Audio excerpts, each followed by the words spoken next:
కృప కావాలి యేసయ్యా, నీ కృప కావాలి, నీ కృప కావాలి, నీ కృప కావాలి. నా పిల్లల జీవితంలో నీ కృప కావాలి, నా వ్యాపారంలో నీ కృప కావాలి, మా ఉద్యోగాల్లో నీ కృప కావాలి. కృప కృప కృప అడగండి. ఓ ప్రియ సంగమా, ఎన్నో అడిగాడు, ఎన్నో అడిగి పొందుకున్నావు. 2026 ప్రారంభ దినంలో యేసు ప్రభు పాదాల వద్ద కృప అడుగు.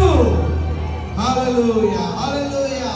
కృప కృప కృప కావాల్సిన వాళ్ళు లేచి నిలబడి ప్రభువుని అడగండి. ప్రభువా, నీ కృప కావాలయ్యా. అయ్యా, నీ కృప లేకుండా నీ మందిరంలో నుంచి దాటి వెళ్ళిపోవద్దు ప్రభువా. ఓ నా కుటుంబాన్ని నువ్వు దాటి వెళ్ళొద్దు యేసయ్యా. కృప కావాలి యేసయ్యా. చాలయ్యా, చాలయ్యా, చాలు. ఇక ఇన్ని కష్టాలు ఇప్పుడు చాలు ప్రభువా. ఇక నాకు నీ కృపే కావాలి యేసయ్యా. అడగండి, అడగండి, అడగండి, ప్రభువుని అడగండి.